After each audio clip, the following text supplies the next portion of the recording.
I spent all afternoon baking the cinnamon apple tart my niece Zoe once said she actually liked, which in her world was practically a standing ovation.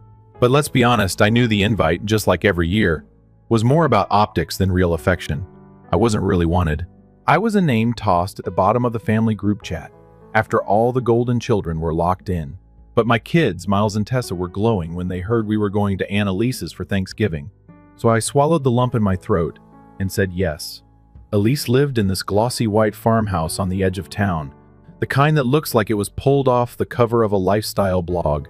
Twinkling lanterns lined the gravel driveway. Pumpkins perfectly stacked. No fingerprints on the glass. I swear even the wreath smelled expensive. Miles, 12 and observant, squeezed my hand as we walked up. Tessa cradled the tart box like it was the crown jewels. Elise opened the door with that rehearsed warmth I knew too well, perfectly tousled waves, cranberry lipstick, and a glass of wine already in her hand. "Camille, you made it." She leaned in for an air kiss, not even brushing my cheek. Then she looked at the box. "You brought dessert?" "Oh, I told you not to bring anything this year." "It's the tart Zoe liked," I said, holding it out like a peace offering. She took it, expression unreadable. "Let's hope it's not too sweet." Just like that, she disappeared inside, leaving the door open like we were the delivery people. Inside, the air was warm, filled with music and the scent of roasted garlic and cinnamon. The kind of scene you'd pause on in a movie and think, wow, what a perfect family. Except no one looked at us. Not really. Everyone else was mid-toast or selfie. I saw Zoe, her mom's mini-me, twirling in a velvet dress, surrounded by compliments. My kid stood next to me, coat still on, ghosts with good manners. I cleared my throat. "Let's find a spot to hang these up," Tessa whispered. "Mom, how come no one says hi to us?" I bent down to untie her boots and whispered back, "They're just busy, love. That's all." Busy pretending we weren't there. Elise popped back in, waving her phone. "Just check the seating. Bit tight this year, Camille. I hope you don't mind the kids' corner." We set up a little table in the mudroom. It's quiet and cozy. Mudroom? Before I could respond, she added, "You know, less pressure for the kids. Plus, you probably want a little space." Miles glanced at me, jaw tight. Tessa's eyes dropped to the floor. I nodded. "Sure. Thanks." She pointed us down the hallway, past the photo wall that somehow only had pictures of Elise's family, past the spare dining room, already filled with people who didn't ask how we were doing. The mudroom was technically a hallway, half storage, half laundry. A folding table sat under the coat hooks. 3 mismatched chairs. One had a cushion that didn't fit. The overhead light flickered like a nervous eye. I set the tart down and exhaled slowly. Miles sat stiffly. Tessa tried to smile, but her bottom lip wobbled. I cut 3 slices of tart and served them on paper plates.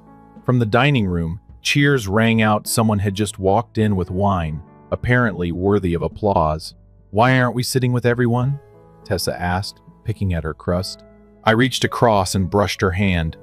"Sometimes people forget how to be kind, but that's on them, not us."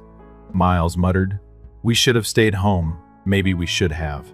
But I looked at my kids, their tiny shoulders slumped under fluorescent light, and decided I'd fake the joy until I made it, just like I always did. "To us," I said, raising a plastic cup of water. "Wherever we are, we bring the celebration." They clinked their cups with me, small smiles forming like cracks in stone. I was about to throw out the leftover slices when I saw headlights flash through the foggy window. A car rolled up, long, black, gleaming. Not Elise's crowd, not a neighbor. A full-blown limousine. Miles leaned toward the window, eyes wide. Whoa. A man stepped out, dressed like he belonged at the Oscars, black suit, gloves and all. He opened the door. Out stepped a woman. She wore a charcoal blue coat, collar turned up against the chill. Her hair was silver, coiled in a bun that looked like it had a story. She had that kind of grace that made you straighten your posture without realizing it. Then she looked directly at us. Not the house, not the front door, right at the mudroom. "Mom," Tessa whispered. "She's looking at us." I opened the door slowly. Cold air and something floral lavender swept in. "Hello," the woman said, her voice smooth, deliberate. "I'm looking for Camille Hart." I blinked. "I'm Camille." Her face broke into the kind of smile you remember. "Wonderful. I'm Margot Quinn, director of the Phoenix Collective. We spotlight women rebuilding their lives after adversity. I've been looking for you. I couldn't speak. She continued, your blog posts from last year about leaving your marriage, working overnight shifts, and finding joy in breakfast with your kids, they went viral in our circle. Wait, what? I just wrote those to cope, I stammered. I didn't think anyone read them. We did, and we were moved. We've been trying to find you for 6 months. When your name popped up on a community donation list last week, I drove here myself. She looked past me into the mudroom. I didn't expect to find you here. Neither did I said, voice barely audible. Margot stepped closer. We'd like to feature your story in our spring series. As a keynote speaker, My Knees Wobbled will support you fully. Travel. Childcare will also help you publish your story on your terms. No ghostwriters, just your voice. I looked back at my kids. Tessa, suddenly shy. Miles, trying not to hope too much. I turned to Margot. Yes, I said, my voice steady this time. I'd love to. She smiled again, full of calm certainty. The car is warm. We can talk more over dinner. If you're ready. I didn't hesitate. No goodbyes to Elise. No explaining to people who never asked. I grabbed our coats and our tart because Tessa insisted we couldn't leave it behind. And as I stepped out into the cold with my kids, and a stranger who saw me, really saw me, I felt something I hadn't felt in years. Hope. The warmth of the car hit us like a quiet hug. The seats were soft leather, and the interior smelled faintly of cedar and something floral like a boutique hotel in the mountains. Margot sat across from us, legs crossed neatly, eyes kind but sharp, the kind of person who didn't need to raise her voice to command a room. Tessa leaned against my side, still gripping the dessert box like it was part of her story now, while Miles sat up straight, eyes darting between Margot and the city lights flickering past the tinted window. I hadn't said much yet. Honestly, I was still trying to understand what was happening. Hours ago, I was folding my daughter's dress and checking for coupon codes to stretch our grocery budget. Now I was in a chauffeured car with a woman I'd never met, discussing public speaking engagements and book deals. It felt like watching someone else's life unfold from the inside. Margot must have sensed the swirl in my head because she gave me a moment before speaking. I know this probably feels fast, but I've wanted to meet you for a long time, Camille. You wrote something that stayed with me. Not because it was polished or perfectly structured, but because it was honest in a way that most people are too afraid to be. I looked down at my hands. I didn't think anyone was even reading it. It was just me, venting into the void after the kids went to sleep. Margot nodded slowly. That's why it worked. You wrote like nobody was watching. And that's the kind of voice we need to put on stage. She paused for a beat, then smiled. And maybe in a book. I blinked at her. Me? Write a book? She tilted her head. Camille, I've read your writing. It's already a book. You just haven't realized it yet. I let the idea sit for a second. Could that be real? Could something I did while sitting on a squeaky kitchen chair at 2 a.m., half dead from work and life, actually mean something to someone like her? We're hosting a summit in April, Margot said. Writers, educators, community leaders, women who've been overlooked, underestimated, or pushed aside. We don't want a motivational speaker. We want someone who lived it, who's still living it. I could feel both kids listening, even if they weren't saying a word. Miles was still holding himself rigid, like he wasn't sure whether this was a test or a trick. Tessa was watching Margot like a hawk, eyes wide but unreadable. I shifted my posture and took a breath. I've never spoken in front of an audience before. I've never even told my full story to anyone not like that. Margot leaned forward slightly. That's why people will listen. Because you're not reciting a script, you're telling the truth. And if you decide to do this, you'll have support every step of the way. Editors, writing mentors, even childcare. You won't have to carry this alone. Something about that last sentence cracked something open in me. Not having to carry it alone, that was new. We arrived at the restaurant, a quiet place tucked between two boutique hotels. The kind of place I'd only seen through windows, not from inside. No oversized signs or loud music, just warm lighting, dark wood, soft laughter, and the faint clink of real glassware. The host greeted Margot by name and led us to a private room in the back, where a table was already set for 4, each place arranged with simple elegance. Tessa slid into her seat beside me without letting go of my coat. Miles sat directly across, eyes scanning everything like he didn't want to miss a single detail. I couldn't blame him. I was doing the same. Margot placed a slim folder in front of me, as water was poured into delicate glasses. "This is a basic agreement," she said. "It's not final, but it outlines what we'd offer if you choose to partner with us. It's yours to look over, no pressure." I opened it slowly. My name sat at the top in bold letters. Camille Hart, Speaker and Author Agreement. Spring 2026. For a second, I just stared at it, like if I blinked too fast, it would fade.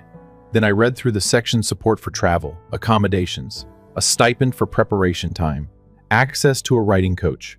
They'd even set aside a fund for the kids' schooling while we worked on the manuscript. "You've thought of everything," I whispered. Margot smiled. "We've worked with a lot of women who carry the weight of the world. We don't expect you to drop it. We're just here to help shift it." My eyes filled with tears, but I didn't let them fall. Not yet. Tessa leaned in. "Are we really going to New York, Mom?" I met her gaze and smiled. "I think we are." Miles didn't say anything, but his fingers finally relaxed on the table. Margot raised her glass, just water like ours, to new chapters. I lifted mine, to finally turning the page. Dinner was light, but warm grilled fish, soft bread, greens that didn't taste like punishment. The conversation wandered, but it never felt like small talk. Margot asked about the kids' interests, what I liked to read, how I used to journal as a teenager when I couldn't sleep. At some point, I realized I wasn't waiting for the other shoe to drop. I wasn't bracing for a backhanded compliment or a subtle dig. I was just talking, being, and no one was trying to shrink me back into a box. After dessert, Margot mentioned a small boutique hotel nearby where a room had already been reserved for us, just in case. "You don't have to go back to that house," she said softly. "Not tonight." I hesitated for a heartbeat, then nodded. "We'll take the room." The drive over was quiet, peaceful. Tessa fell asleep halfway there, her head on my lap. Miles rested his chin on his hand, watching the city lights like they were telling him a secret. At the hotel, a staff member greeted us warmly, took our coats, and showed us to a room that felt nothing like our old apartment but everything like home. 2 beds, a cozy sitting area, and a window overlooking the street below. I tucked Tessa in, her arms still curled around the dessert box, now slightly squished but still whole. Miles changed into the fresh t-shirt Margot had somehow already arranged and sat on the edge of the bed, looking at me like he was seeing me for the first time.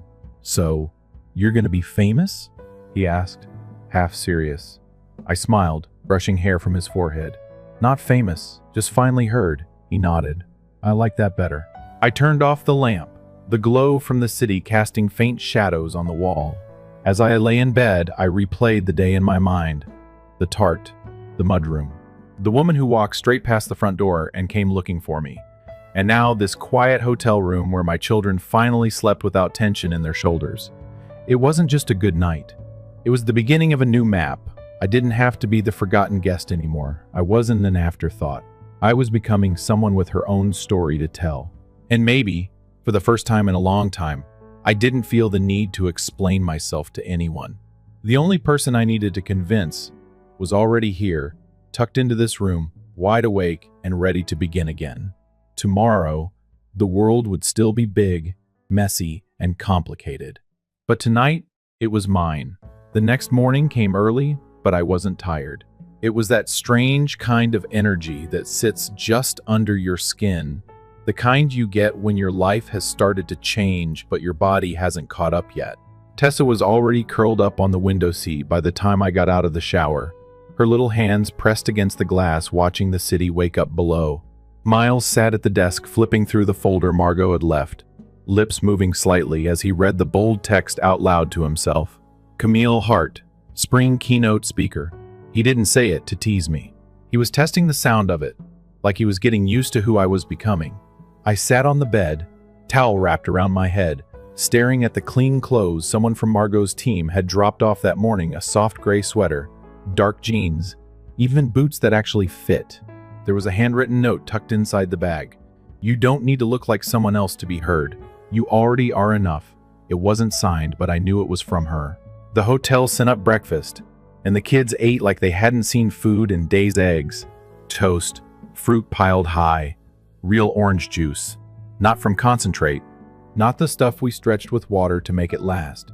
Tessa offered me the strawberry from her plate without saying a word, and I took it, letting the moment settle in quietly. A car was waiting downstairs by 9. This one was smaller than the limo, but no less polished. The driver greeted me by name and held the door like it was something sacred. I didn't know where we were going, but I trusted that I didn't have to figure everything out alone anymore. That thought was still new to me. Foreign but welcome. The building we pulled up to was tucked between a bookstore and a cafe.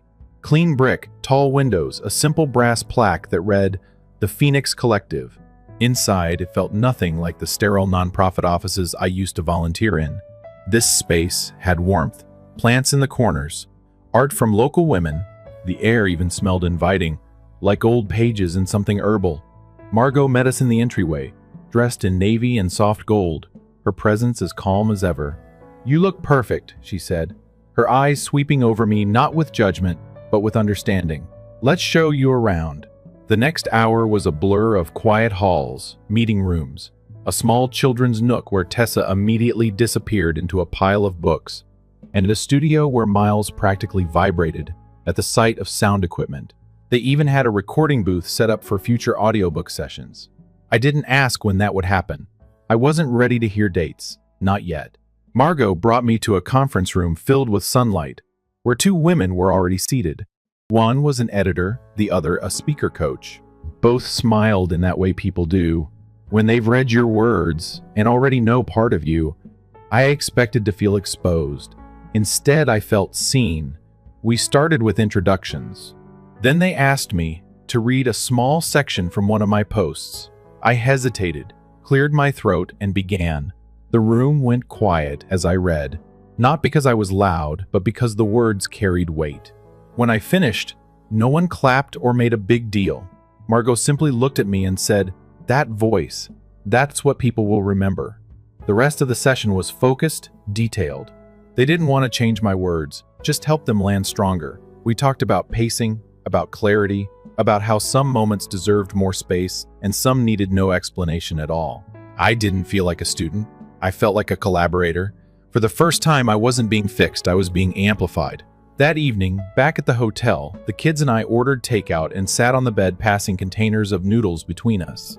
Tessa asked if she could design the title page for the book someday.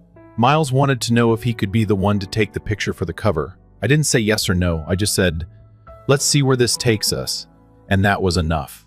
Over the next few weeks, things moved faster. Meetings, draft revisions, Zoom calls with women from all over who wanted to help shape the event. Every single one of them had a story like mine, just told in different accents, different timelines, different kinds of silence. One had raised 3 kids while working night shifts at a care home. Another had lived in her car for 6 months after her partner drained their joint account. But we all knew the same feeling, that quiet ache of being underestimated, the muscle memory of shrinking ourselves to fit. The more I listened to them, the more I understood my own voice. Not because it was louder, but because it was mine. The day before my first press event, I stood in front of the bathroom mirror in our new apartment, a temporary one Margot had helped us find, until I got on my feet and I practiced. Not the speech, but the way I held myself. Shoulders relaxed, chin up, breath steady. I didn't want to pretend to be someone I wasn't. I just wanted to show up as who I really was. At the event, I wore a simple navy dress with soft sleeves. Nothing flashy, just something that felt like me. Margot introduced me to a small crowd of journalists, partners, and supporters.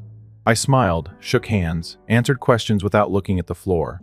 When one woman asked what it felt like to go from invisible to center stage, I paused. Then I said, "I think I was never invisible. I was just in rooms that refused to look at me." The reporter nodded slowly and scribbled it down. Later, as we left the venue, Miles bumped my elbow and said, "You sound like a writer now." I smiled. Maybe I always did. That night, I sat by the window with a cup of tea and watched my kids sleep. They didn't curl in tight like they used to. Their bodies stretched freely across the beds, arms flung, faces relaxed, safe. I thought about all the years I'd tiptoed around people, afraid of being too loud, too messy, too much. But now, for the first time, I was writing something that wasn't just for survival. I was writing to live, not just for me, but for the woman out there right now wondering if anyone will ever hear her. I wanted her to know she wasn't alone, that she didn't need permission to take up space. I set my mug down, opened my notebook, and wrote one sentence. I was never broken, just misplaced. Then I underlined it, twice, because it finally felt true. The morning of the summit arrived before I was ready, though I'd been preparing for weeks. I sat on the edge of the hotel bed, watching Tessa sleep, curled into a crescent moon under the white duvet, one arm thrown over the stuffed fox she refused to travel without. Miles was already up, pacing the room slowly like he had something to say, but wasn't sure how. I stood and walked to the window, the city stretching out below, misty and still quiet, like it was holding its breath for something. I glanced at the folded speech on the nightstand, pages marked with little notes in Tessa's handwriting. Stars where she said my words felt strong, hearts where she said they reminded her of home. I didn't need to look over it again. I had memorized it without meaning to. Every line wasn't just a line, it was a piece of a life I had survived and reshaped and was now about to share with strangers. Miles finally stopped pacing and looked at me. "You're gonna do great," he said, his voice cracking a little, like it wasn't just encouragement but hope, like he needed me to prove something to him and to the world and maybe to myself. I nodded, more to steady myself than anything. By the time we arrived at the venue, the sun had broken through the clouds, casting sharp gold across the steps and the crowd gathering outside. The building was modern but soft, glass and stone and green woven together in a way that felt welcoming instead of cold. Inside, the air buzzed with soft conversation and warm light. Tables filled with women from all over the country, some dressed in suits, some in sweaters, all of them carrying their own invisible stories. I walked through the lobby slowly, my heels clicking quietly, Tessa holding my hand, Miles walking just a little ahead like he was protecting me from whatever was waiting on the other side of the main doors. Backstage was smaller than I expected, with chairs and mirrors and bottled water, but the energy was bigger than anything I'd felt before. Margot was there, calm as always, dressed in soft blue with her hands clasped gently in front of her, like she knew everything would go exactly as it needed to. She hugged me without speaking, then stepped back and handed me a small pin in the shape of a flame. "For resilience," she said, pinning it just above my heart. "Not because you didn't break, but because you kept burning, even after the world tried to put you out." I didn't say anything because I couldn't. My throat was tight with something I didn't want to cry out. Not now. The MC stepped on stage, the lights dimmed, the music faded, and I heard my name called out. Not as a guest. Not as someone's plus one. Not as a token. Just mine. Camille Hart. One stepped into the spotlight. The room was silent in that way. That means people are really listening. Hundreds of women looked up at me, not expecting perfection but presence, not waiting for performance but truth. I opened with the story of that Thanksgiving, the mudroom, the folding table, the plastic cups filled with water while laughter came from another room where we weren't welcome.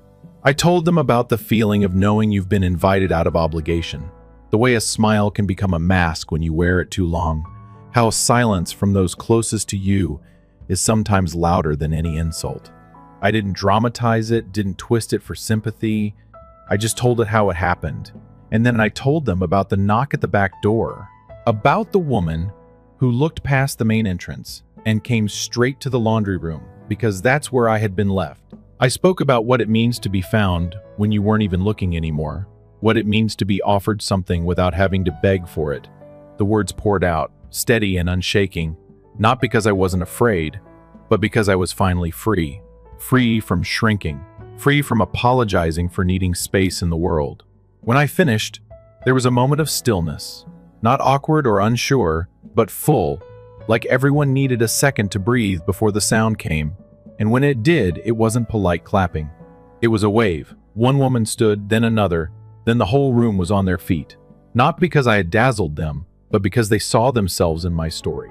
They weren't clapping for the performance. They were clapping for the proof that it was possible to survive being overlooked, that it was possible to be seen again. I walked off stage not floating, but grounded, more real in my own skin than I had been in years. Miles and Tessa were waiting backstage. eyes wide, arms open. "You didn't cry," Tessa whispered into my ear. I smiled. I didn't need to. Later, as the conference wound down, I was invited to join a round table with women who had heard my speech the year before, except I hadn't given it then. But the story had been published by then, and it had already started to ripple. One woman, a retired nurse, said she'd started writing again after reading my blog after 3 decades of silence. Another had finally left a marriage that had been wearing her down for 10 years. A third had gone back to school at 48. Every single one of them said the same thing in different ways. "I didn't think my voice mattered until I heard yours." And it wasn't about me being special. It was about realizing that if someone like me could speak, then maybe they could too. That night, back at the hotel, I sat by the window again, tea in hand, the kids asleep on either side of the room. I looked down at the street, the lights, the quiet hum of the city moving forward, and I let myself rest in the moment. For once, I wasn't replaying old conversations in my head or drafting explanations I'd never send. I wasn't trying to fix the past or make sense of people who had never tried to understand me. I was here, and here was enough. Before bed, I checked my messages. There was one from Elise, short and cold, the kind of message that pretends to be polite but still stings. "Saw your little talk online. Surprised you didn't mention where you came from.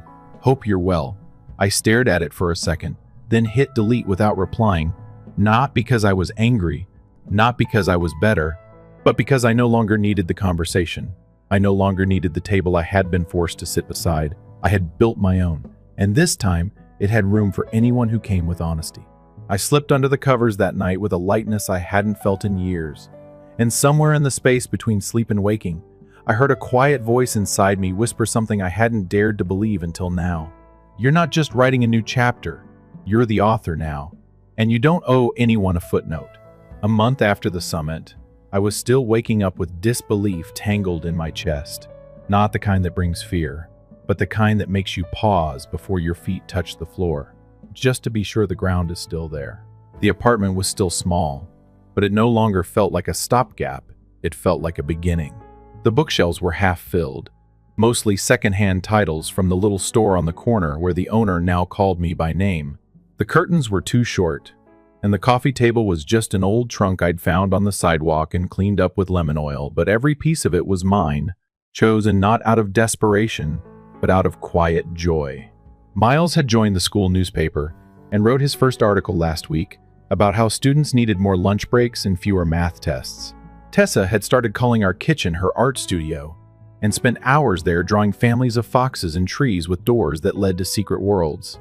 I'd been working remotely with the editorial team Margot set me up with, shaping the manuscript slowly, not rushing to meet a deadline, but letting it take form like a story that knew where it needed to go. Most of it came from the blog posts I had already written, raw and unfiltered.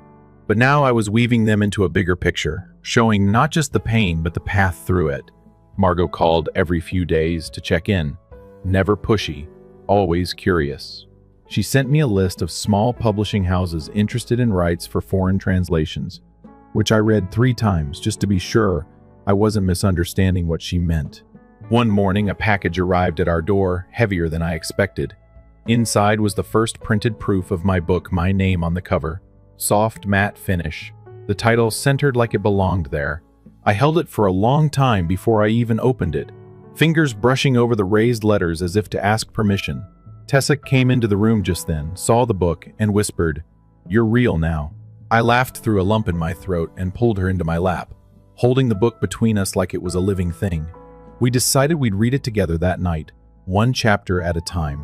Meanwhile, emails started coming in from readers, some who had seen clips of the summit on social media, others who had found my blog by accident and stayed for the words. One woman wrote that she had never heard anyone describe the weight of feeling unwanted at your own family's table quite like I had. Another said she printed out one of my old posts and taped it inside her closet door so she could read it every morning before work. These weren't just compliments. They were connections, threads pulling me into a wider circle of people who had felt invisible and were now finding their reflections in the lines I'd written at my kitchen table when the world was asleep. I didn't reply to every message, but I read every single one. And each one reminded me why I had to keep writing, not to be known, but to remind someone else they weren't alone. One evening, I got a call from a producer at a national morning show. They'd read the story in a Sunday magazine and wanted me to appear on their segment for Women's History Month. I didn't say yes immediately. I asked what they wanted to talk about. The woman on the phone said, "Not your trauma, your transition. We're interested in the shift, the space between who you were and who you've become." That's when I agreed.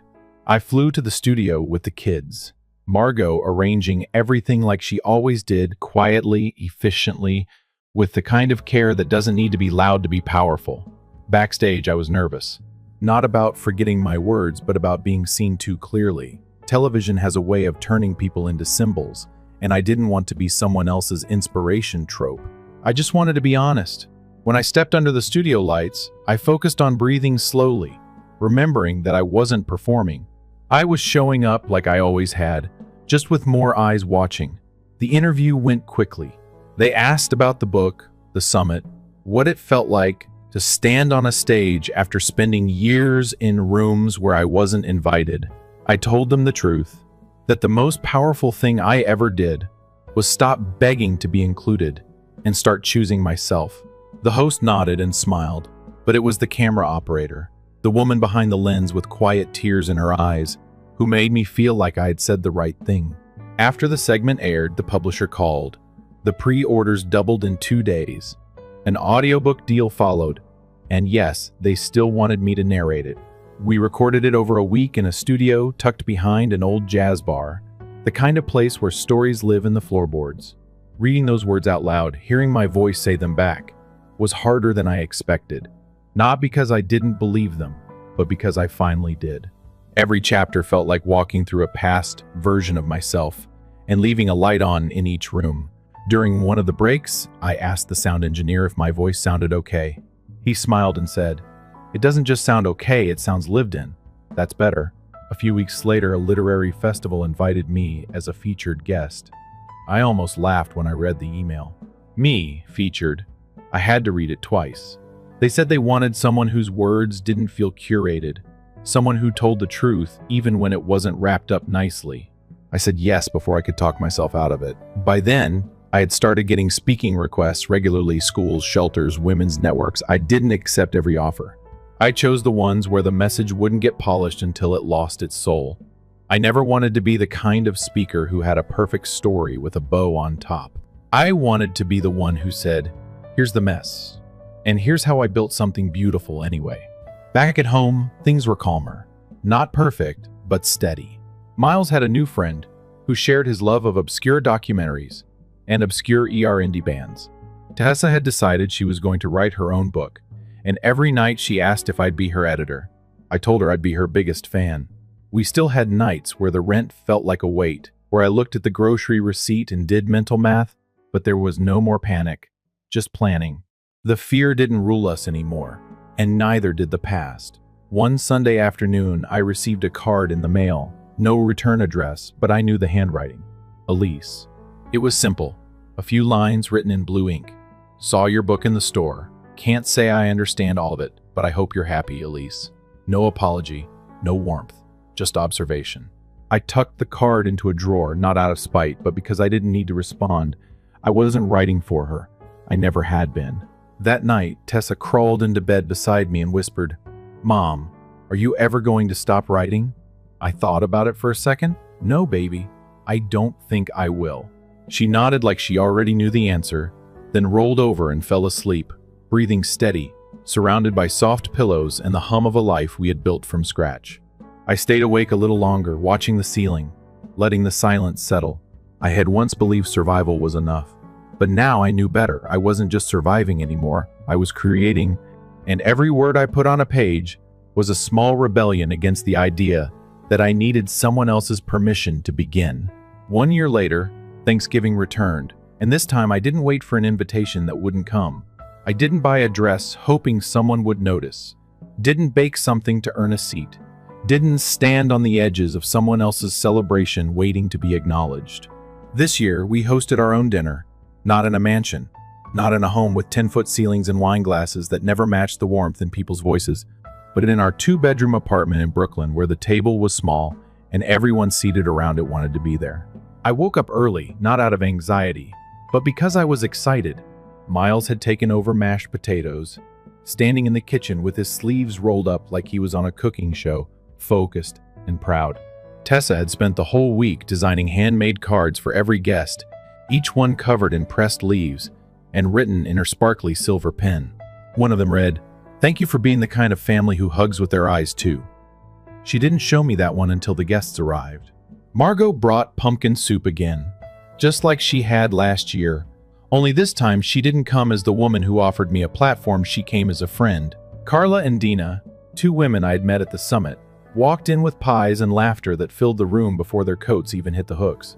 Our neighbors Walter and Ruby, the ones who once lent me a pan and later stayed up talking about books and life like we'd known each other forever, brought roasted carrots and the kind of stories that made everyone lean in a little closer. There were only 8 of us at the table, but it felt full in a way no grand dining room ever had. No one posed for a picture to prove anything. No one clinked glasses just to post it later. We ate slowly, passed dishes with quiet joy, and when the meal ended, Tessa stood up, clearing her throat like she'd practiced it 100 times. "I have a speech," she announced, holding a folded piece of paper. Everyone quieted, smiling without knowing what was coming. She read slowly, carefully, her small voice steady. "Last year, I ate Thanksgiving dinner in a hallway next to a dryer. At first, I thought that meant we didn't belong, but now I know that wasn't the end of our story. That was just the part before the good part started."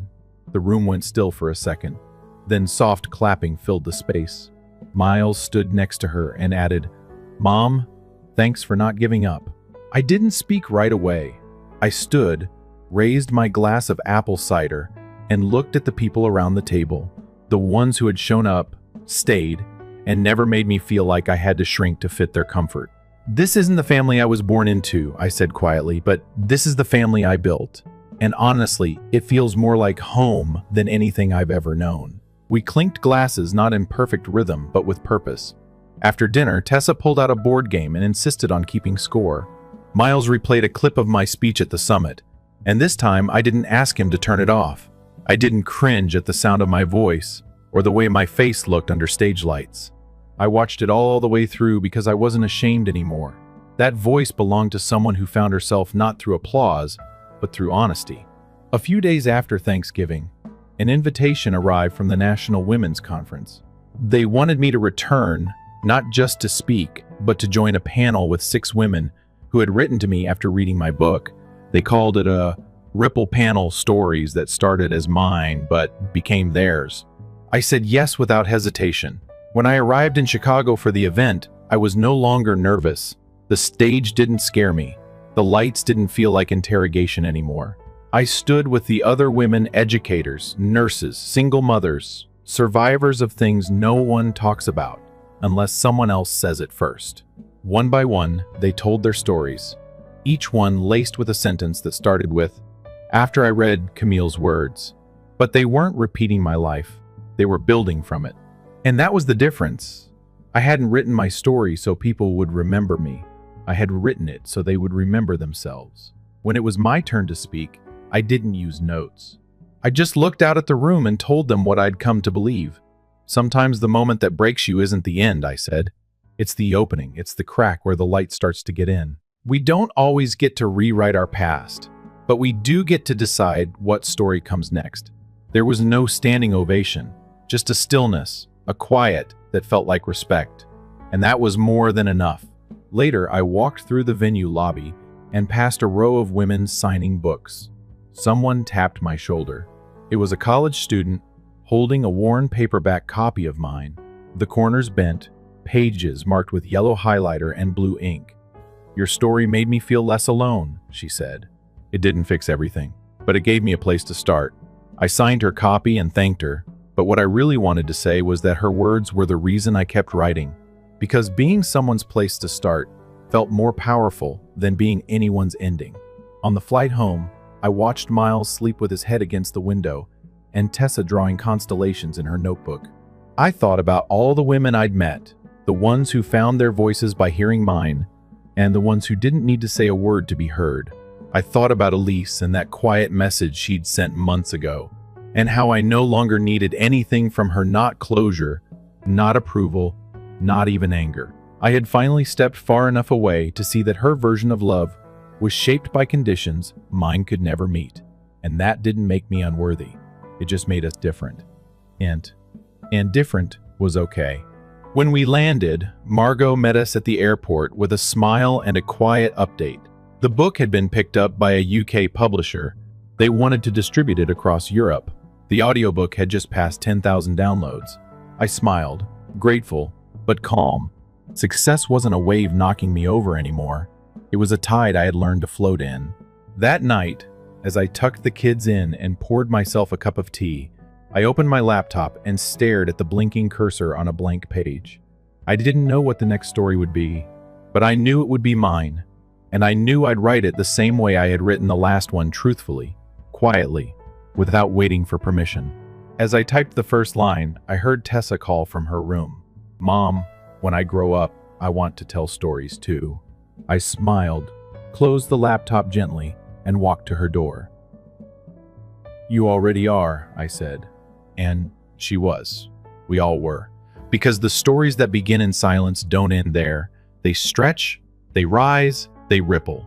And sometimes they change everything, not all at once, but word by word, choice by choice. Until one day, you look around and realize you didn't just survive what broke you. You turned it into something that could carry someone else. And that, I've learned, is more than enough. Story 2. My name is Charlotte Harper. I was born in Oregon on a mild, sunny, early spring morning with sparrows chirping outside the hospital window 4 minutes after me. My sister, now technically my twin sister, Caroline Harper, let out her first cry for minutes. Such a small gap that most people would laugh and say, "You're twins." That's basically the same. But to our parents, those 4 minutes marked the line between being loved and being overlooked. Even in my earliest years, I felt the difference not with reason, but with glances. I didn't receive hugs I never got, and the way I was brushed aside like an afterthought. Caroline was always chosen first. My mother, Linda, always called her my little angel, while I was just Charlotte. "Please stay quiet while Mommy's busy." Caroline got a pink bike with a flower basket before I even knew how to ride. I got Lily's old bike, worn brakes, and a ripped seat. When we were 6 and joined ballet class, Caroline had a custom-made sparkly white dress. I wore last year's faded costume above my ankles. I used to think maybe I was just imagining things, that my parents loved us both the same, and I was just too sensitive. But when I was 7, Caroline fell off the backyard slide, just a light scrape on her knee. But Mom ran out like it was a tragedy, scooped her up, sobbed, and shook like she was falling apart. A week later, she was still telling the story to friends, neighbors, and even the mailman. I fell off the tallest apple tree branch in our yard. I hit the ground, dirt all over my face, knees scraped and bleeding. My dad looked through the window and calmly said, "Charlotte's tough. Let her learn how to get through it. No hug, no comfort. Just a Band-Aid and a go. Wash your hands." I didn't know what a child had to do to be loved equally. I learned not to cry, I learned not to need, and then I learned to hide my feelings. Because the weaker I looked, the more I was seen as a burden. I'll never forget one Christmas Eve. Caroline got a 3-story dollhouse with working lights, opening doors, and a spiral staircase. Me, a notebook, and a pen. Mom said I seemed like the writing type. I smiled and thanked her. That night, I lay in the dark, watching the flickering Christmas lights through the window, hugging the notebook tight. Not because I loved it, but because I had nothing else to hold. The only person who ever looked at me differently was my grandmother. Her name was Margaret. She lived in Montana and only visited once in a while, but every time she came, it felt like I was standing in sunlight. She always asked if I was hungry or if I was cold, if I had something I wanted to talk about. She called me Little Lottie, the only name that ever made me feel special. One time when Caroline showed off a new crystal bracelet, I said nothing. Grandma quietly came over and placed a wooden hair clip in my hand, my name carved on the back. "It's not expensive," she whispered, "but it's one of a kind, just like you." Since then, I always wore that hair clip whenever I felt invisible. It reminded me that someone, just one person, once truly saw me. My childhood wasn't a warm collection of sweet memories. It was more like a diary with missing pages, each one a desperate attempt to be noticed, always ignored. And though I used to believe that if I was good enough, tried hard enough, and did everything right, they'd see me differently. The truth was, some things were never meant to be controlled, but I refused to let that define me forever. Not anymore. I discovered my gift for writing in 4th grade when my essay about summer vacation was picked to be read in front of the whole school. It was the first time I got applause, not from my parents but from classmates and teachers who didn't carry the quiet comparisons of my home. I stood there, cheeks burning, heart racing, looking out at the seats where Caroline sat beside Mom. Mom clapped politely. I still saw Caroline's new dress as she showed it off to her friend. From then on, I wrote more. I wrote small stories, things I couldn't say out loud, quiet sadnesses and dreams I'd never told anyone. My work was published in the school newsletter and praised by teachers as mature beyond her years. Caroline. She drew a picture of the sun and some trees.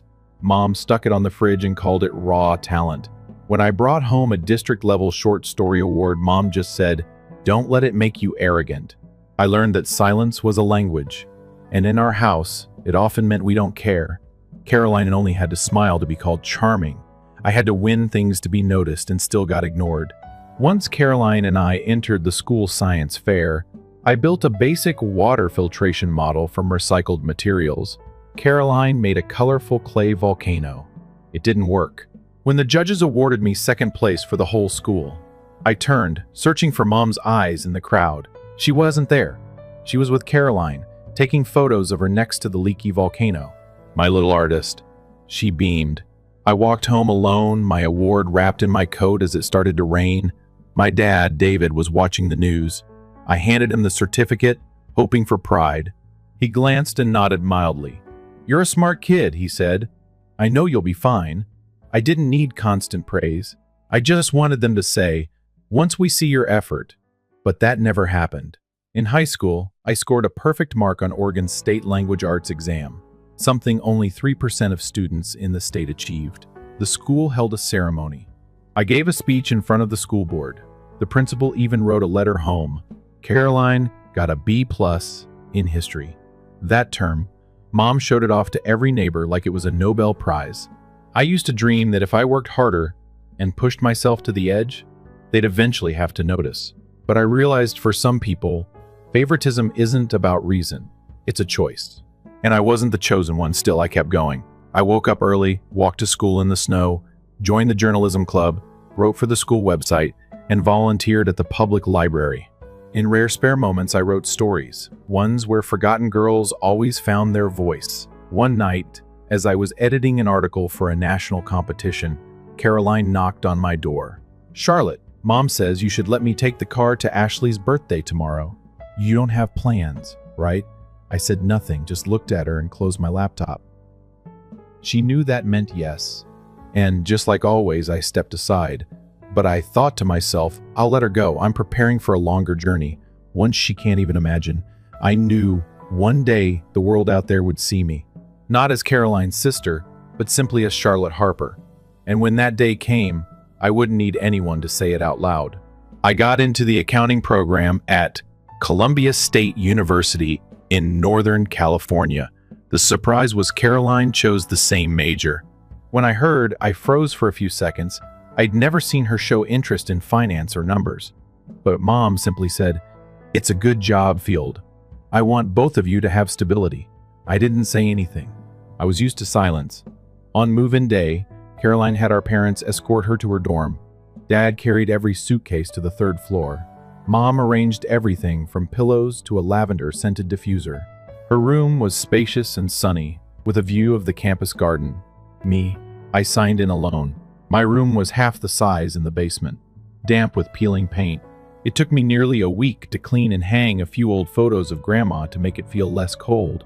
My parents paid all of Caroline's tuition and living expenses. She got a brand new laptop, a family credit card, and a bank account that was topped up every month. She posted photos of sushi dinners, new purses, and parties with friends. I was different. I got a partial scholarship and had to cover the rest on my own. I worked as a library assistant at night and cleaned classrooms early in the morning. Every day I woke up at 5 a.m. to sweep 3 floors before my first class. I used to think being a janitor would be shameful, but then I realized what's shameful about trying to survive. I also signed up to tutor high school students. Each week I taught 3 basic math classes and 2 SAT prep sessions. Afterward, I'd rush back to the dorm to study Caroline. She'd usually be lounging in the common room with a face mask on, watching movies and complaining about the stress of school. I knew people probably thought I was too intense, but I didn't have a choice. I had no safety net, no backup plan. I couldn't afford to fail one time while mopping the 3rd floor of the business building. I overheard Caroline laughing in the hallway. She was bragging to a classmate about a party the night before. My twin sister. She's probably buried in her book somewhere, maybe cleaning a classroom. I didn't respond, I just tightened my grip on the mop and kept going. Still, I didn't let bitterness take over. I spent my free time reading advanced accounting materials, attending small seminars, and volunteering at Excel workshops for freshmen. Once, when Professor Allen asked a question about financial reporting standards and no one answered, I raised my hand. He nodded with approval, then came up to me after class and said, "Charlotte, you've got what it takes for audit work. I'd like to recommend you for a winter internship at my firm.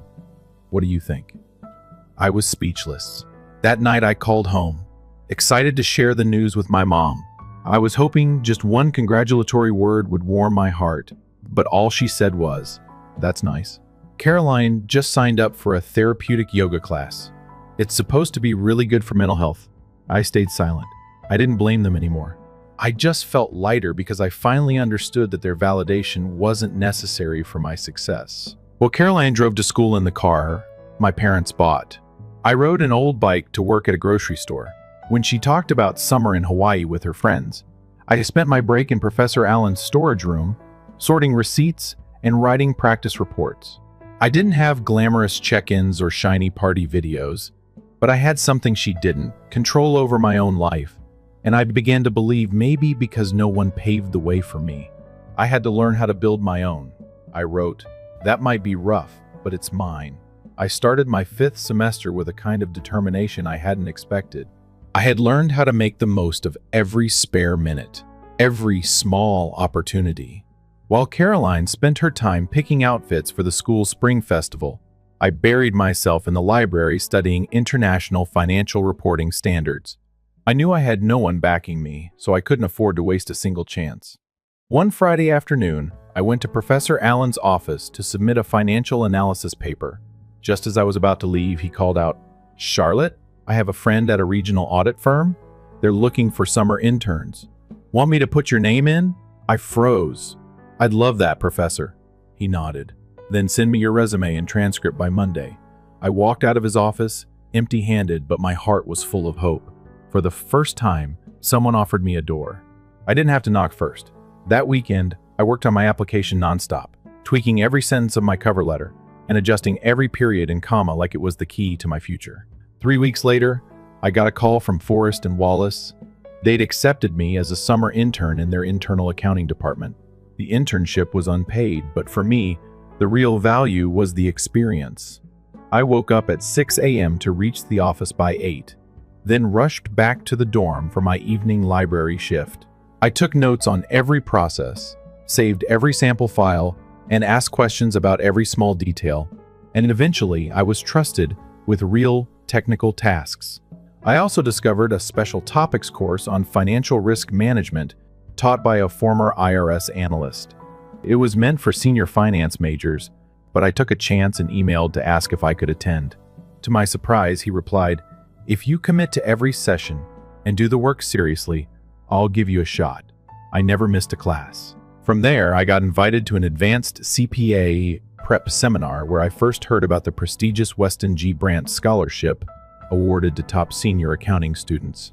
The requirements were tough. An almost perfect GPA, a personal essay, and letters of recommendation from at least 2 professors. Still, I quietly began preparing. I didn't tell my parents. I didn't tell Caroline. I only told myself each night as I sat alone in my room, just take one more step. While I was still struggling to finish my essay, Professor Allen called me into his office. He handed me a thick envelope and nodded. "I wrote you a recommendation letter. No need to thank me. Just keep going the way you have. Steady and strong." I nearly broke down in tears. It was the first time I felt truly seen. Not because Caroline was my sister, not because of high scores, but because of who I was.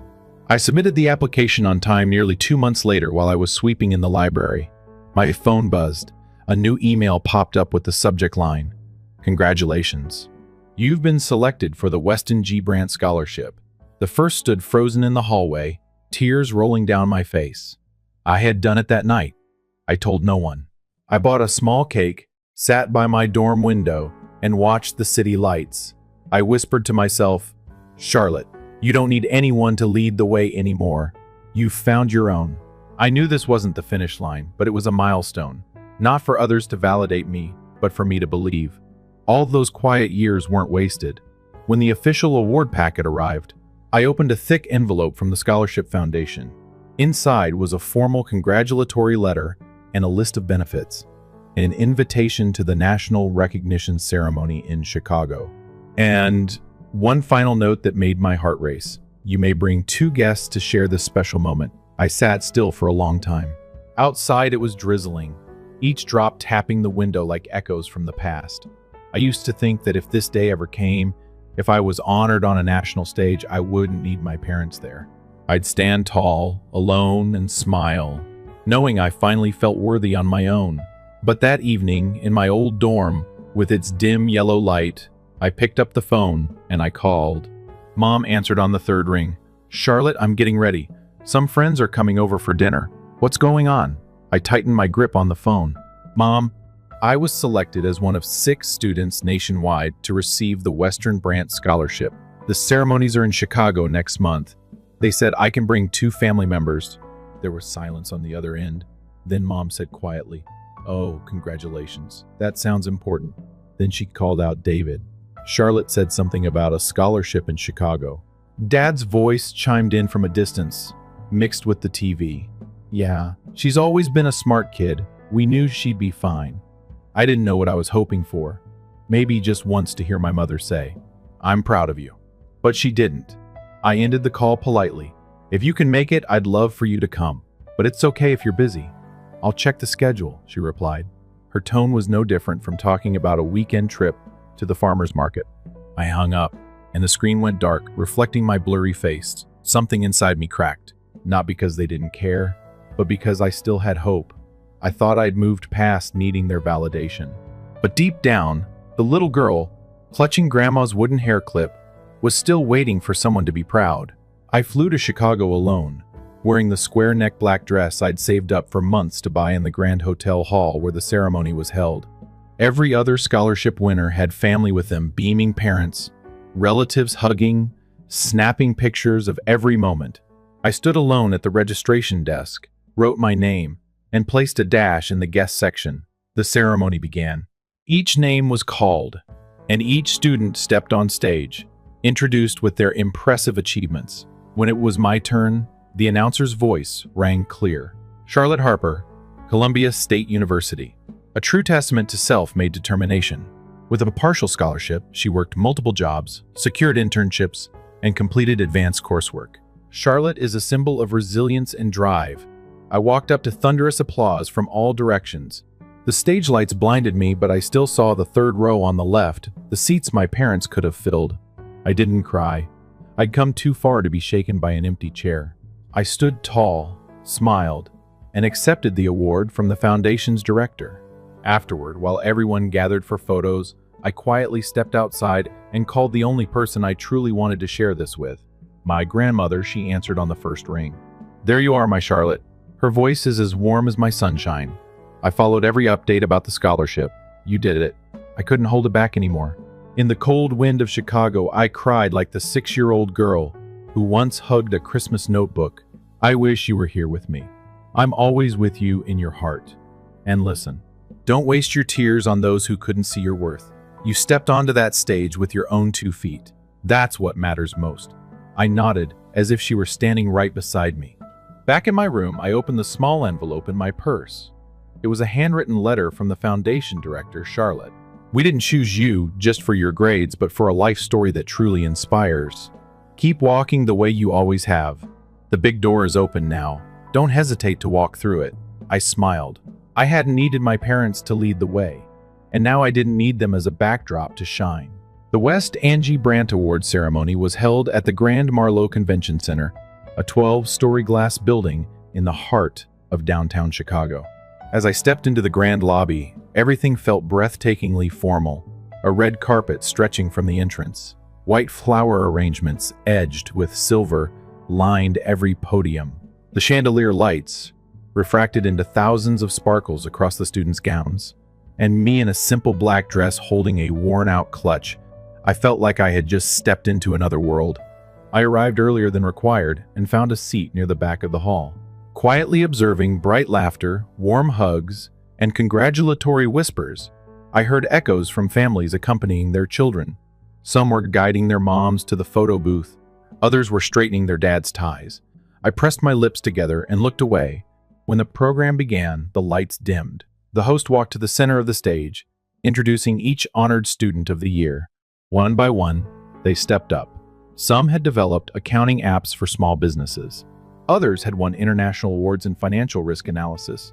I clapped for every single one, not out of politeness, but because I genuinely understood what it took to get here, what it cost just to make it this far. Then it was my turn.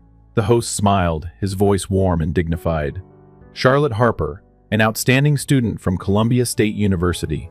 She has proven that strength doesn't need to be handed to you. She earned her own scholarships and paid her own tuition, actively sought out internships, and never stopped improving her skills. Charlotte is living proof of resilience, independence, and unwavering belief in her own future. Applause filled the hall as I stepped onto the stage. My heart pounded, but my hands were steady. I didn't look at the audience. I walked up, accepted the certificate, shook the foundation director's hand, and kept my smile steady as I turned to pose for the photo. My eyes instinctively scanned the left side of the audience. I froze Caroline. She was sitting there in a deep red dress, clutching a small purse. Eyes wide with disbelief beside her, my parents. My father stared at me as if he couldn't comprehend why I was on stage. And my mother, she sat upright, expressionless, lips pressed tightly like she was holding something back. I didn't know how they got there. I hadn't confirmed anything over the phone. Maybe Caroline had decided to bring them.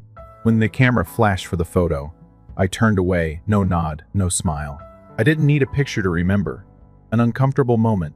After the awards, recruiters and executives from major audit firms began making their rounds, shaking hands, handing out cards, and chatting with students. A woman in a teal suit walked toward me and extended her hand. "I'm Lucinda Parks, Director of Recruiting at Everin & Company. We were very impressed with your profile. If you're interested, I'd love to invite you to our Manhattan headquarters to talk about a full-time position after graduation." I nodded slightly, accepting her card with both hands. "Thank you very much. That's the place I've always dreamed of reaching." Just then I heard hurried footsteps behind me. My mom, she was walking over her eyes, carrying a hesitation I'd never seen before. "Charlotte, I didn't expect the ceremony to be this big," she said. I didn't know you had done so much." I stood tall, my voice calm. "Because you never asked." She froze. Caroline stood behind her, her gaze shifting between the two of us. My father jumped in, sounding slightly flustered. "You really are something. But why didn't you tell us? If we'd known, we could have helped." I gave a soft smile, not mocking, just a smile of someone who finally understood. "I spent my whole childhood trying to be seen by you. But now I don't need that anymore." I turned and walked toward the recruiter area, where new doors were waiting to open for the first time. I carried no hope of being acknowledged for the first time. They saw who I really was, but it was too late for that to matter. That night, after the ceremony ended, I went back to the hotel alone. The Chicago night air was freezing, but my head burned with heat. I thought I'd feel hurt, empty, and regretful, but strangely, I felt nothing. Just a deep quiet, as if after all these years of waiting, I had finally stopped hoping and also stopped resenting. The next morning, while I was packing to return to school, my phone rang. It was Caroline. I hesitated for a few seconds, then picked up. "Where are you?" she asked, her voice softer than usual at the hotel, getting ready to head to the airport. I replied, "Can I come see you? Just for a few minutes?" I sighed. Part of me wanted to say no, to shut it all out and walk away clean. But another part, the part that had been the little girl standing in Caroline's shadow, all her life whispered, "Hear her out." 30 minutes later, Caroline knocked on my door. She wasn't wearing makeup, just a hoodie and jeans, completely different from her usual polished look. She hovered at the doorway for a long time before finally stepping in. "I don't know where to begin," she said last night. "Watching you walk across that stage, I realized I've never really understood you." I sat on the edge of the bed, silent. She sat across from me, eyes red. I always thought I was the one under pressure. But now Mom and Dad are starting to say, I need to be more independent. They're bringing you up as an example, and I know that's a good thing. But honestly, I feel like I'm the one being compared now. I raised an eyebrow. Strange. That feeling's familiar. I lived with it for almost 20 years. Caroline lowered her head. "Did you ever wish I'd disappear?" I didn't answer right away. I thought about the days I quietly cleaned classrooms, the nights I ate instant noodles while she was out partying, and the times Mom showed off her test scores to neighbors while mine were stuffed in a drawer. Finally, I said softly, "No, I just wanted to be seen." She took a deep breath. "I'm jealous of you, Charlotte. Jealous that you're so capable, that you're strong without needing anyone. I thought you were cold, stuck up, but now I see it. You're not cold. You're just tired of having to be strong for so long." I turned away. If she had said this earlier, maybe I would have cried. But now it felt like hearing a song I knew too well, too familiar to move me anymore. "Caroline," I said, my voice gentle but firm. I used to want an apology. I used to want Mom and Dad to stand by me just once. But last night, standing on that stage, I realized I've come far enough not to need that anymore. She said nothing. After a while, she asked quietly, "So now what? Are we still sisters?" I looked her straight in the eyes. I don't know, maybe it takes time to understand that being sisters isn't about sharing blood. It's about kindness, respect, and standing by each other even when no one else does. Caroline nodded, something like remorse flickering in her eyes when she left the room. I felt lighter, like I had finally put down a suitcase I'd been carrying for years. I didn't need belated praise. I didn't need half-hearted hugs. What I needed. I had already given myself the freedom to live by my own worth. I moved to New York on a gray day, drizzle veiling the skyscrapers like thin curtains of an unfinished past. The city didn't welcome me with a smile, but I didn't need that. I hadn't come to be comforted. I came to begin. I started work at an NGO, a top-tier audit firm, with its headquarters on the 37th floor of a glass tower in Midtown. At first, I felt like I was trapped in an endless maze. Deadlines, emails, stacks of paperwork, back-to-back meetings, and the measuring stares of seasoned colleagues. But I wasn't afraid. I was used to fighting alone. Every morning I woke up at 5:30, made a cup of black coffee, and stepped into the packed subway with earbuds in and files in hand. In a world where everyone seemed to be chasing something power, money, or fame, I chased only one thing: the freedom to be true to myself. My tiny apartment on the Upper West Side was all I could afford. One bedroom, a living space that doubled as a kitchen, and a window facing the brick wall of the building. Next door, no balcony, no skyline view. But it had something I always carried with me: inner peace. Mom called occasionally, usually on weekends. The conversations never lasted more than 3 minutes. "Are you eating well?" "Yeah." "I'm fine. Work is wearing you out. It's a lot, but I'm used to it." "Caroline's thinking about taking another certification." I told her to follow her sister's lead. I replied with a short, "Okay." No blame, no expectations. We were more polite acquaintances than a family that once lived under the same roof. Caroline messaged me a few times too, sending pictures of herself attending seminars and saying she was looking for a full-time job at a financial consulting firm. Her messages no longer carried that shoe-off tone. They felt cautious, as if she was trying to find balance in a world that had begun asking her to grow up. I didn't hate them. I just no longer belonged to their world. In New York, I had my own rhythm. After work, I took an advanced financial data analysis course. On weekends, I'd stop by a used bookstore on 84th Street, pick up a novel, and sit for hours by a small window corner. One time, while reading The Bell Jar, one received an email from the project director. They wanted me to lead the audit team for a new client. I sat still for a moment after reading it. 3 years ago, I was mopping classroom floors. Now I was about to lead an audit team for a multi-million-dollar company. That night I came home, opened my window, and looked at the night sky blanketed in artificial light. New York never sleeps and never waits. But I had caught up, and I knew I was living the life that little girl once dreamed of, even when no one believed she could. A week later, my mom called again. "Charlotte, are you coming home for Thanksgiving?" I looked at my calendar. Thanksgiving landed right during the week. I'd be presenting audit results to the client's board. "No, I'm busy. I have a major project to prepare for." "Oh, I see." Her voice softened, and she hung up quicker than usual. I didn't feel guilty. I felt relieved because, for once, I chose my work, my dreams and myself over fulfilling a role someone else had scripted for me. Family to me had become scattered memories, not because I gave up, but because I stopped chasing. I don't know where the future will take me, but I do know this. Whatever happens, I'll no longer wait for anyone's approval to know I'm enough. At the end of my first year at Everin and Company, I was promoted to associate. Not a giant leap by many standards, but to me it was a clear milestone. I was no longer the girl trying to get by, but someone actively building her own future. I started saving not for luxury bags or vacations, but to buy something more valuable: choices. I wanted the freedom to pivot someday, to pursue an MBA, switch to financial analysis, or start a business without needing anyone's permission. I also began to open up in my own way. I joined a mentoring group for senior year accounting students, exactly what I had once wished I had. Once a month, I'd sit with young students and talk about my uneven journey. The late nights, the silent failures no one knew about, and the moments I wanted to quit but pushed through anyway. One of them once asked me, "Did you ever feel sad that your family didn't support you?" I didn't answer right away.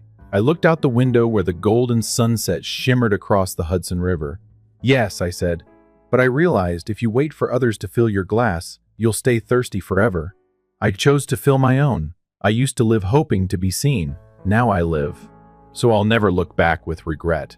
Caroline still texts sometimes, her tone no longer arrogant, no longer competitive. She told me she found a job at a small firm in our hometown and was thinking about enrolling in a project management course. Once she wrote, "I'm still not where you are, but now I get why you're so strong. I'm trying to learn that too." I didn't reply to that message, but inside something softened. Not because she finally acknowledged it, but because I no longer needed to win. Sometimes the moment you stop competing is when you've truly won. I still get a few calls from Mom each month. The calls no longer feel like obligations. Some days she talks about small things: the roses blooming in the backyard, a new pie recipe she learned from her senior group. She no longer asks about work, not because she doesn't care, but because I no longer need her to. Sometimes I wonder if things had been different back then, if my parents had shared love more evenly, if Caroline hadn't been so shielded, if I hadn't been labeled the one who can handle herself. Would I still be this strong? I don't know, and maybe I don't need to know anymore. One Saturday afternoon, I passed through Bryant Park and saw two sisters playing tag. The older one slowed down so the younger could catch up, and when they both fell onto the grass, they burst out laughing without a care in the world. My heart tightened, not from envy, but because I had finally let go of wanting to live like that. It took me years to understand not everyone born into your family will be your support system, but because of that, I learned to choose the people who are my coworkers, my students, and the ones who trust me unconditionally. I built my own kind of family, not from blood, but from respect and genuine connection in that world.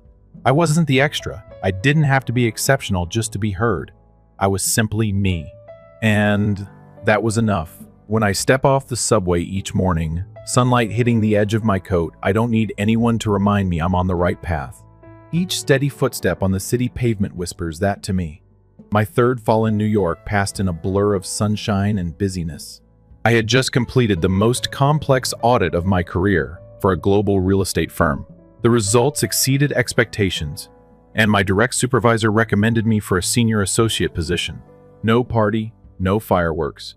Just a late evening setting my laptop down on the kitchen counter, flipping on the kettle, and smiling to myself.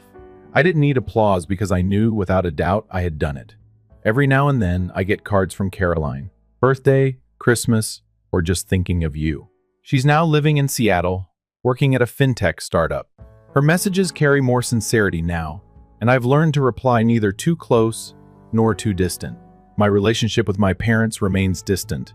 Mom still calls whenever there's something noteworthy about Caroline, but it happens far less. Our conversations are now confined to general questions like, how's work? Or is it snowing in New York yet? And I only answer just enough. No anger, no desire to fix what's long been lost. Once Mom texted, "Sweetheart, sometimes I think if we'd talked more back then, maybe things would have turned out differently." I read it but didn't respond because I no longer need what-ifs. I've lived through them, walked through them, and kept going. That spring, I accepted an invitation to be the keynote speaker at a major conference on women in finance. Standing before hundreds of people, I shared my journey. Not sugar-coated, not edited. I spoke about the girl who once mopped hallways in college at dawn, who washed mugs in the library to buy textbooks, and who studied alone at night because no one reminded her she deserved a chance. At the end of my speech, I said, "We don't need anyone else to validate our worth. We can do that ourselves. Through every small action, every time we stand up again, and every time we choose ourselves instead of pleasing others." As I stepped off the stage, an older woman approached me and held my hand. "Thank you for saying what so many of us never dared to admit, that sometimes the absence of family support doesn't weaken us. It makes us stronger than we ever imagined." I nodded, heartwarming in a way no words could fully explain. That night, I walked across the Brooklyn Bridge, the lights reflecting on the water like strands of golden thread. The city was still bustling, still in motion, but inside me there was a rare stillness. It took me years to understand this. Blood doesn't guarantee support. Family isn't just where we're born. It's where someone genuinely wants to see us grow. And sometimes that place isn't the home we grew up in, but the relationships we choose to keep. The ones who walk beside us, the ones who believe in us, and even ourselves. I don't blame my family. Not anymore. They lived the way they knew and loved the way they could. But I've also learned that I have the right to reject love that's hollow without heart. I choose to love myself. The girl who once sat by the dorm window with a small cake to celebrate her scholarship. The woman is now standing strong on her own without needing anyone to lead the way. And I don't live for recognition. I live so I'll never have to bow my head to myself. And in that, Charlotte Harper is no longer the daughter who can handle herself. She's the one who rewrote the meaning of worth, of family, and of love through lived experience, not borrowed definitions. Looking back, I don't regret the years behind me because they shaped the person I am today. Not perfect, but real. And that to me is enough to be happy. Charlotte's story proves that not everyone born into the same family becomes each other's source of strength. Sometimes the absence of love becomes the drive to stand tall and build a life on your own terms. Charlotte chose to love herself, to let go of old expectations, and to find true worth, not in others' validation, but in her own growth. In a world full of pressure, choosing to live for yourself is the boldest, most beautiful thing of all. What do you think of Charlotte's choice? Was she too firm, or was that the only way to truly find herself? Share your thoughts below, and don't forget to follow the channel for more powerful stories about life, family, and finding your voice.